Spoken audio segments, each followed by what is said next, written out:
I think I can walk around my vegetable garden having a look at each and everything growing and just feeling so much joy, appreciation, satisfaction. Everything goes. It's just wonderful to be in my vegetable garden. And it's really nice to have you here as well.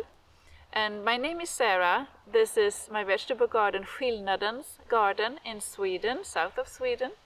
And mostly you watch my videos with English subtitles when I talk Swedish, but now and then I try to give you a video that is a bit more easier to understand, me talking English. But I am very happy that you keep following my vegetable garden, and I hope you get inspired of it. And for me it's great fun to share this garden also with you watching in other countries, because I think it might give you an idea of what is possible doing when you see me growing vegetables in quite a cold climate. Well, I hope so anyhow. And we are now in mid-October. It's a wonderful autumn day.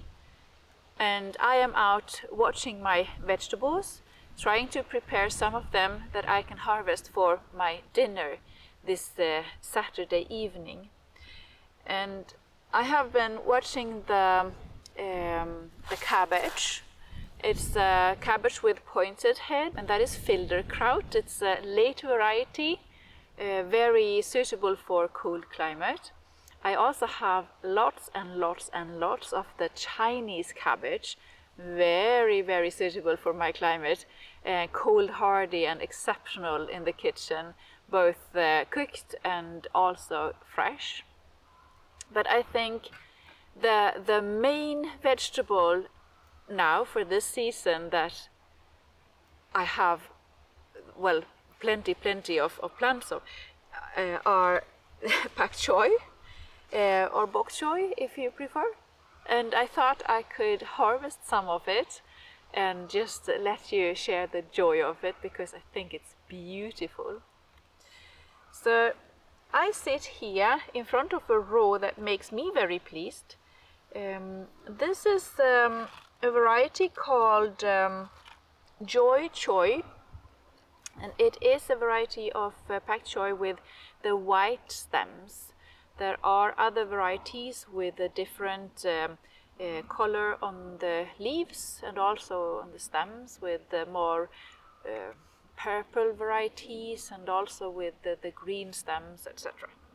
But this is Bok Choy, and it's one of my favorite varieties because it grows very, very well in springtime and also in fall in Sweden. And as you may know, we have a cold climate in Sweden. We also have dark spring and dark fall and dark winters, of course. So in less light, this variety develops very well. So it's very important for me to choose a variety that grows good in my climate, obviously. And it's great fun to share those plants because they are actually from a sowing that I made directly in the ground. So they are not started in pots or so. They are sown here. And I think I did the sowing in August. And if you have not grown Pak Choi, Bok Choy before, you should know that in the right conditions, this vegetable develops from sowing to harvest in only about 6 weeks. And then you can harvest really large plants.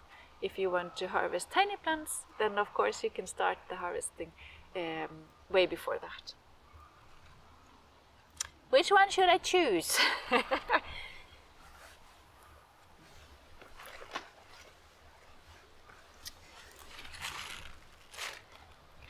This one is a really nice example. Oh, I see some insects.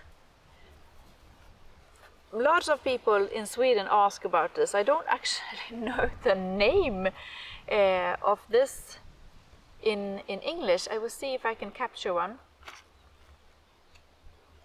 I did it really quick. This is, you say a bug?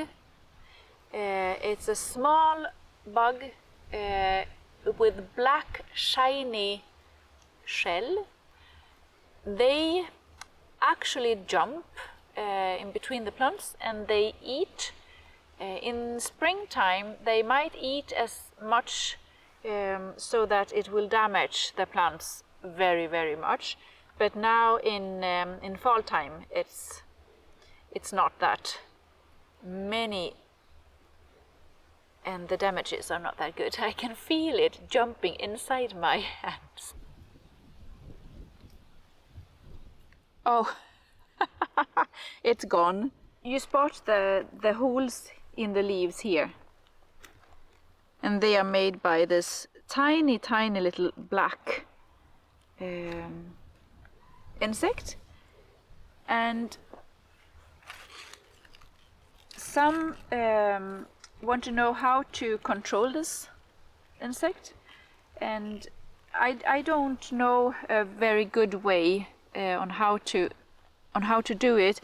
The only way I protect my plants is by using like a cover, a white thin cover fabric, but most of the times they find their way inside the net as well.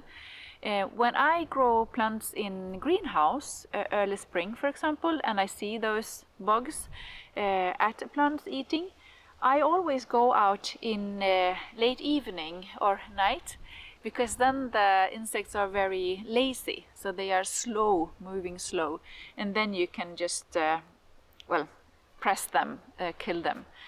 So that is that's my best way of doing it. That was not what I was going to do. I'm now going to harvest my Pak Choi. There are several ways to harvest Pak Choi, and now when I have the plants, they are quite big. I prefer, when I have so many, to simply remove it from this place, and I use a sharp knife and I simply cut it by the ground. But if you have less plants and you have maybe more tiny plants, then you can also harvest leaf by leaf, and they are so tasty, harvesting leaf by leaf. And in spring and also in fall, the plant keeps growing when you harvest leaf by leaf, and you simply remove the leaf one by one from the plants, from the outer leaves. And if you have, let's say, 5 or 6 or 10 plants, then you can remove one leaf from each plant and the rest will keep growing. But as you see, I have plenty, and it's quite late in the season as well, so I will harvest like this. So I have my knife.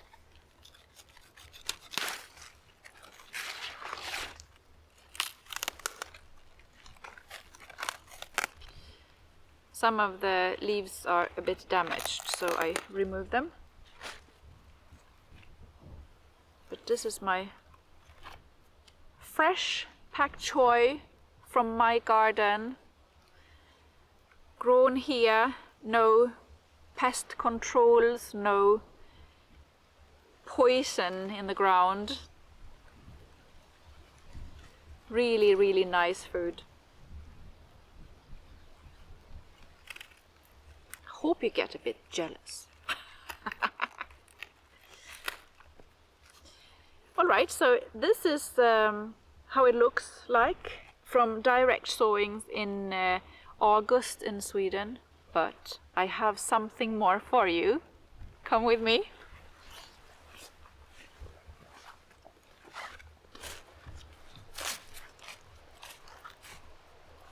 Oh, I forgot to tell you that my joy for Pak Choi is something that I have kept ever since I started growing vegetables. And to me this row is kind of special because when I was, well, the first season I grew vegetables here, in 2011 was my first year, and I actually had the Pak Choi in this space in the garden in a row in another direction, and it was just this beautiful. And I have not had Pak Choi from direct sowings since then, so for me it's kind of a good reunion with direct sowings of Pak Choi in fall. And it's such a pleasure to see it. I just wonder how I am going to manage to eat all of it.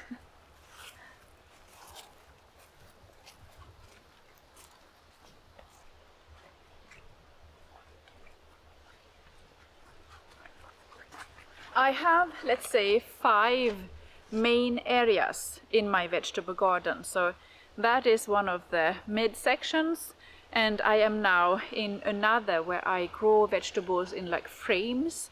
So it's kind of a raised bed that I created last year. And I bring with me my wonderful Pak Choi, and now you may wonder, what are we going to see here? And now you have to look down. Woohoo! Check this out. Well, here we are in another Pak Choi heaven. This is a bed that I have, well, what did I grow here? I grew the elephant garlic, Russian garlic, you know, the giant garlic, and I harvested it in midsummer. And in midsummer I also started in plug trays, lots and lots of Chinese cabbage, Pak Choi, the fennel, beets and lettuce and onions, and, well, things that grow well in a cold season, in Swedish fall. So I harvested the garlic. I then prepared this bed with lots of bokashi compost that I dug down, weeding, etc. And then in late July, I think it was like 24th of July, I planted a few rows with this and that. The fava bean, broad beans in this row, they are long gone now. And then I had the Pak Choi. I also had lots of Chinese cabbage. I have harvested the larger heads already. And I had beets, I had some onions, I also had radishes. So this was like one of my main fall beds, raised beds. And you can see the difference in size here. I think this is magical. You see how happy it makes me. So I will use my knife and simply harvest this very large head.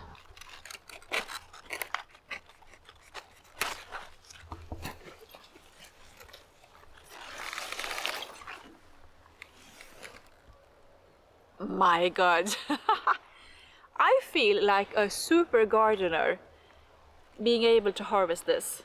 I mean, this is like something you imagine to find in like an Asian food store or something, not in a Swedish vegetable garden in mid-October, right?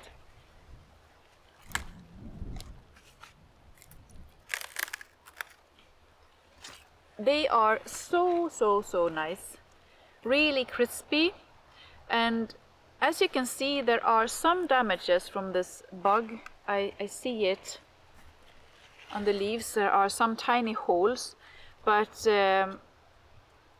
it's really fresh and mostly without any damages from slugs and other insects like larvae, or anything like that. And you see the difference in size as well. I mean, this is a pretty good Pak Choi, but this is even better. And the difference is simply that this one is direct sown, seeds directly into the ground, and this one is sown in a plug tray in July and planted on this raised bed a few weeks after the sowings. You might want to wonder if there is any tricks growing Pak Choi in your home garden, and it is kind of tricky, yes.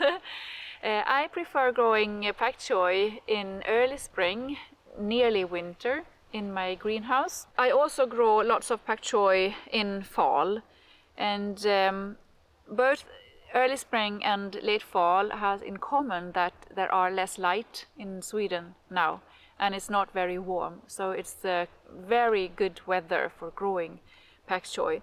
And you cannot grow Pak Choi in my climate in summertime, because when it's very hot and it's very light, then the plants will set flower, so then it will not develop like this. So you better grow it in early season or late season. And this is what you might end up with. Love it. You might want to know how to eat this super vegetable. I think I measured the weight of a cabbage like this a while ago, and it ended up with 1.3 kilos. It's a lot of food actually, and this one will take a while for me and my kids and my husband to eat. I prefer to slice it in larger parts, and we simply stir fry it with some soy, with some salt, and just eat it along with another dish. So that is basically what we do. Sometimes we also eat it fresh. I put it in some oil and vinegar and some herbs, for example, and it tastes really, really good. The flavor is very mild, so it's a good brassica to start with if you have children that are not very used to eating cabbage, more usual cabbage. Well, obviously I can go on forever talking about Pak Choi, but feel the joy with Pak Choi and grow it yourself. It's a really, really nice vegetable, and it's suitable for a cold climate as well. So I hope you got some inspiration, or just had a nice time spending with me in my garden harvesting some Pak Choi. So thank you very much for those minutes, and see you soon again in my vegetable garden. I really appreciate you leaving a comment, of course, or a thumbs up for watching. So do that if you like. Thank you from Sara's garden in south of Sweden. See you soon. Bye.